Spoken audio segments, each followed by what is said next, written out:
चांद तन्हा है आसमां तन्हा, दिल मिला है कहाँ कहाँ तन्हा, राह देखा करेगा सदियों तक, छोड़ जाएंगे ये जहां तन्हा।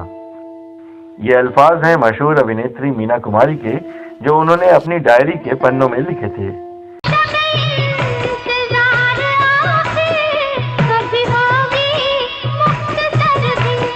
अपने जमाने की सबसे बड़ी सुपरस्टार मीना कुमारी सही मायनों में एक लीजेंड थी। मुझे प्यार की जिंदगी देने वाले। सिनेमा जगत में ट्रेजेडी क्वीन के नाम से मशहूर मीना कुमारी असली जिंदगी में भी पूरी उम्र सच्चे प्यार के लिए तरसती रह गईं।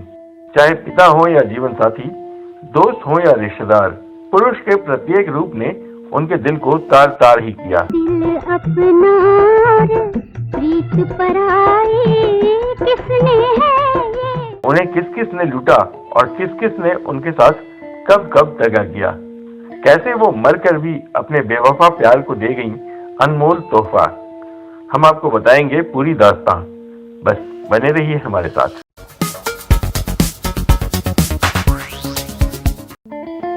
दोस्तों नमस्कार, आप देख रहे हैं ड्रामा सीरीज भारत और मैं हूं आपका दोस्त और होस्ट धीरज। आज से मैं तुझे दिल कहूं या दिल रुबा, दे जाते पहलू में आया। मीना कुमारी का जन्म हुआ था 1 अगस्त 1933 को मुंबई में। उनकी जीवन कथा उनकी नानी हेम सुंदरी मुखर्जी से शुरू करते हैं, जो रविंद्रनाथ टैगोर के परिवार की बेटी थी और बाल विधवा थी। उन्होंने बाद में समाज की मान्यताओं के विपरीत जाकर प्यारेलाल नामक युवक के साथ प्रेम विवाह कर लिया था, लेकिन किस्मत की ऐसी मार पड़ी कि फिर विधवा हो गई। उन्होंने ईसाई धर्म अपना लिया था और 2 बेटे व 1 बेटी को लेकर मुंबई आ गई थी। नाचने गाने की कला में माहिर थी, इसलिए बेटी प्रभावती के साथ पारसी थिएटर में भर्ती हो गई। प्रभावती थिएटर में कामिनी के नाम से डांस करती थी। वहां उनकी मुलाकात हारमोनियम वादक मास्टर अली बख्श से हुई, जो मूल रूप से पंजाब के रहने वाले थे। उन्होंने प्रभावती से निकाह कर उसे इकबाल बानो बना दिया। अली बख्श से इकबाल को 3 संतानें हुई और तीनों लड़कियां, खुर्शीद, महजबी बानो यानी मीना कुमारी और तीसरी महलका, जो बाद में माधुरी या मधु के नाम से विख्यात हुई। हालांकि एक किस्सा मशहूर है कि अली बख्श नन्ही मीना को इसलिए अनाथालय में छोड़ रहे थे क्योंकि वो बेटा चाहते थे, लेकिन इस कहानी में ज्यादा दम नहीं लगता, क्योंकि उसके बाद भी उनकी एक और बेटी पैदा हुई, जिसके बारे में ऐसी कोई कहानी नहीं है। हाँ, घर में मुफलिसी जरूर थी और इसी कारण मीना कुमारी को बचपन से ही फिल्मों में काम करना पड़ा। उन्हें पहला ब्रेक दिया फिल्मकार विजय भट्ट ने। उन्होंने ही नन्ही महजबीन का नाम बदलकर बेबी मीना रख दिया, जो बाद में मीना कुमारी बन गई। वो बचपन से ही बेहद परफेक्ट एक्टिंग करती थी और अपने परफॉर्मेंस से बड़े बड़े अभिनेताओं को हैरत में डाल देती थी। देखो भैया, नहीं ला दोगे तो मैं तुम्हारी बाई साहब से कह दूंगी कि ये काम काज कुछ नहीं करते, दिन भर बैठे बैठे बीड़ी पिया करते हो। जानते हैं ना, वो मेरी बड़ी दोस्त हैं। वो सिर्फ अभिनय ही नहीं करती, बल्कि गाना भी बहुत अच्छा गाती थी।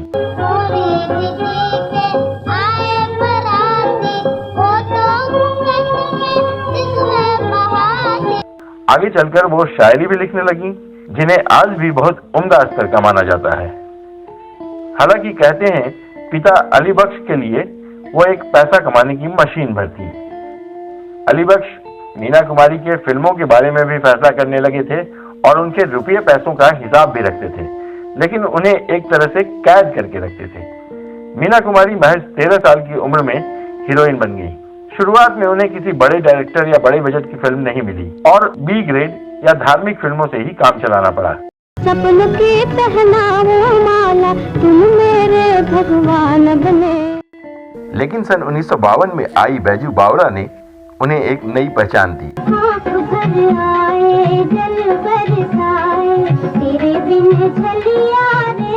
इसके लिए उन्हें फिल्म फेयर अवार्ड भी मिला। यह एक इत्तेफाक ही था कि उनके करियर की शुरुआत करने वाले विजय भट्ट ही उनकी जिंदगी बदलने वाली फिल्म बैजू बावरा के प्रोड्यूसर थे। फिर तो मीना कुमारी ने पीछे मुड़कर नहीं देखा। एक के बाद एक उनकी कई फिल्में हिट होती चली गईं। उन्हें कई अवार्ड भी मिले और वो चोटी के कलाकारों में गिनी जाने लगी। कितना हंसी है मौसम, कितना हंसी सफर है। हालांकि मीना कुमारी की कोई औपचारिक शिक्षा नहीं हो पाई थी, लेकिन उन्होंने उर्दू लिखना व पढ़ना बचपन में एक मौलवी से सीखा था। वो एक आला दर्जे की इंटेलेक्चुअल थी। उनमें टैगोर खानदान का बौद्धिक अंश था और म्यूजिशियन पिता का संगीत। जारी जारी ओ कारी बदरिया, मत बरसोरी मेरी नगरी। हिंदी, बंगला और पंजाबी के अलावा उन्हें मुंबई की मराठी बोली भी आती थी। उनके साथ काम कर चुके कलाकार बताते हैं कि वो जब पर्दे पर किसी किरदार को निभाती थी तो उसमें पूरी तरह डूब जाती थी। वो बेहद भावुक थी और उन्हें अपनी जाती जिंदगी में कई लोगों से प्यार हुआ, लेकिन उनकी बदकिस्मती ऐसी थी कि सब ने उन्हें इस्तेमाल करके छोड़ दिया। मुझे भूल गए सावरिया। कमाल अमरोही वैसे तो पहले से 2 बार शादीशुदा थे, लेकिन उन्हें मीना कुमारी का साथ मिला तो मानो उनकी जिंदगी संवर गई। उनकी लेखनी में 4 चांद लग गए। मीना कुमारी को पाने के लिए उन्होंने कई जतन किए। एक फिल्म बन रही थी अनारकली, उसमें कमाल ने उन्हें मिल रहे मेहनताने से 2 गुने पर साइन करवाया, लेकिन इस बीच वो एक एक्सीडेंट का शिकार हो गई और पुणे के अस्पताल में भर्ती हो गई। वो जब तक वहां रहीं तब तक कमाल रोजाना अस्पताल जाकर उनकी देखभाल करते रहे। फिल्म तो नहीं बन पाई, लेकिन मीना कुमारी उनसे इतना इम्प्रेस हुई कि उनके शादी के प्रस्ताव को ठुकरा न सकी। कमाल ने अपना नाम रखा चंदन और मीना कुमारी को मंजू का नाम दिया। सन 1952 में दोनों ने शादी कर ली। मेरी जान, प्यार किसी से हो ही गया। कमाल अमरोही मीना कुमारी से 27 साल बड़े थे। वो एक बेहद शक्की और ओवर पॉजिटिव प्रवृत्ति के इंसान थे। उन्होंने अपनी इस नई बेगम पर कई बंदिशें लगा रखी थी। पहले तो उन्होंने मीना कुमारी को किसी और प्रोडक्शन हाउस में काम करने से रोकने की कोशिश की, और जब बात नहीं बनी तो दिन भर काम करने के बाद ठीक 6 बजे घर आने की शर्त पर राजी हुए। इतना ही नहीं, कमाल ने उनके मेकअप रूम में किसी भी मर्द के जाने पर रोक लगा दी थी। हालांकि इस दौरान एक बार ऐसा हादसा हुआ जिसका असर दोनों के संबंधों पर भी पड़ा। कहते हैं मीना कुमारी ने अपने मेकअप रूम में एक स्क्रिप्ट राइटर को बुला लिया था और उसी वक्त कमाल अमरोही के असिस्टेंट बाकर अली ने अपने मालिक की हुक्मबरदारी करते हुए सुपरस्टार अदाकारा को थप्पड़ जड़ दिया था। यह स्क्रिप्ट राइटर पंजाब से आए एक और इंटेलेक्चुअल लेखक व शायर थे जिनका नाम था संपूर्ण सिंह कालरा, जो फिल्मी दुनिया में गुलजार के नाम से मशहूर थे। कहा जाता है कि मीना कुमारी ने गुलजार को उनके लेखन के लिए कई टिप्स दिए और फिल्मों में उनके टॉप स्क्रिप्ट राइटर बनने के पीछे ये एक बड़ी वजह रही। गुलजार से मीना कुमारी की नजदीकी का सबूत इस बात से मिलता है कि उन्होंने अपनी वसीयत में गुलजार के नाम वो सारी डायरियां दे दी थी जिनमें बेशकीमती शेरो शायरी और गजलें लिखी थी। बाद में गुलजार ने उन्हें नाज की नज़मों के नाम से प्रकाशित किया। पूछते हो तो सुनो कैसे बसर होती है। कहते हैं कमाल अमरोही ने बीच में एक बार मीना कुमारी को तलाक भी दे दिया था और इसके बाद उन्हें दोबारा वापस भी बुला लिया। फिल्म इंडस्ट्री में यह किस्सा भी मशहूर है कि इस घर वापसी के लिए मीना कुमारी को हलाला की रस्म से गुजरना पड़ा था और इसके लिए जीनत अमान के पिता अमान उल्लाह खान, जो कमाल के असिस्टेंट रह चुके थे, का सहारा लेना पड़ा। अजीब दास्तां है, कहाँ शुरू कहाँ खत्म। हालांकि इस किस्से का कोई ठोस सबूत नहीं है और मशहूर पत्रकार विनोद मेहता ने जो मीना कुमारी की जीवनी लिखी है उसमें भी इस बात का जिक्र नहीं है, इसलिए हम फिलहाल इस थ्योरी की पूरी तस्दीक नहीं करते। बहरहाल इस थप्पड़ वाले हादसे के बाद मीना कुमारी अपनी छोटी बहन मधु और महमूद के उस बंगले में जाकर रहने लगी जो कभी उन्होंने ही खरीद कर दिया था। बाद के वर्षों में महमूद का मीना कुमारी की बहन से भी तलाक हो गया था, जिस किस्से पर हम कभी और चर्चा करेंगे। इसी दौरान उनकी मुलाकात पंजाब से ताजा मुंबई आए गबरू जवान धर्मेंद्र से भी हुई। हम सफर मेरे हम सफर, पंख तुम परवाज़। लेकिन कहते हैं कि इस पंजाबी कलाकार ने उन्हें बस एक सीढ़ी की तरह इस्तेमाल किया और जल्दी ही उनसे दूर चला गया। इस बीच कमाल अमरोही ने एक फिल्म शुरू की जिसका नाम था पाकीजा। इन्हीं लोगों ने ले ली ना दुपट्टा मेरा। इस फिल्म का बनना अपने आप में एक कहानी थी, लेकिन इन शॉर्ट यहाँ यही कहेंगे कि कमाल अमरोही ने मीना कुमारी को लेकर सन 1956 में एक फिल्म शुरू की। इसके कुछ सीन शूट भी हो गए, लेकिन इसके बाद दोनों में अनबन हो गई और मीना कुमारी ने आगे का काम करने से इनकार कर दिया। तुमने मुझे दूसरी बहू जैसा समझ रखा है ना? किस विषय पर? कहते हैं कमाल की सख्ती और बेरुखी से उन्हें बहुत तकलीफ हुई और उन्होंने अपने आप को शराब में डुबो लिया। वो हर वक्त शराब पीती रहती थी, जिससे उनके लीवर पर बुरा असर पड़ा था। वो मानसिक रूप से भी एकदम टूट गई थी। उन्हें अस्पताल में भर्ती करना पड़ा और इलाज के लिए लंदन भी जाना पड़ा। जब वो लंदन से वापस लौटी तो हालत कुछ ठीक थी, लेकिन डॉक्टरों ने साफ कह दिया था कि वो ज्यादा दिन जिंदा नहीं रह पाएंगी। इधर कमाल अमरोही को लग रहा था कि उनका पैसा और स्क्रिप्ट दोनों बर्बाद हो जाएंगे, तो कहते हैं कमाल ने इमोशनल कार्ड खेला और सुनील दत्त, नरगिस, खयाम और उनकी गायिका पत्नी जगजीत कौर आदि के सामने अपना दुखड़ा रोया। ये सब मीना कुमारी के निजी मित्र होने का दावा करते थे। उन सब ने मिलजुल कर मीना कुमारी को पाकीजा के लिए राजी कर लिया। मीना कुमारी मान गई। हालांकि मेहनताने के तौर पर मीना कुमारी ने महज 1 रुपया लेकर काम करने का वायदा किया, लेकिन साथ ही कुछ शर्तें भी रखी, जिनमें से पहली थी कि कमाल उन्हें तलाक देकर शादी के बंधन से मुक्त करें। मीना पाकीजा में काम करते वक्त अपने निजी जीवन में दखलंदाजी बर्दाश्त करने की मूड में बिल्कुल नहीं थी। फिल्म को कलर में शूट करने पर भी रजामंदी हुई। हमरी ना मानो बजजवा से पूछो, हमरी ना मानो बजजवा से पूछो।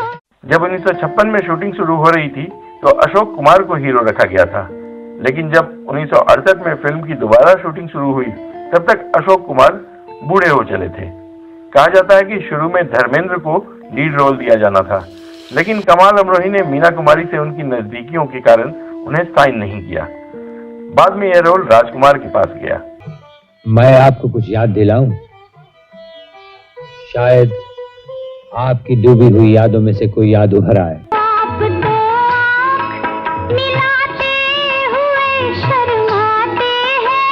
हालांकि मीना कुमारी का शरीर साथ नहीं दे रहा था और आलम यह था कि कुछ लंबे व थकाने वाले डांसिंग सीन उनकी बॉडी डबल पद्मा खन्ना से करवाने पड़े। बहरहाल पाकीजा बनकर तैयार हुई और रिलीज हुई तो दर्शकों ने कुछ खास पसंद नहीं किया।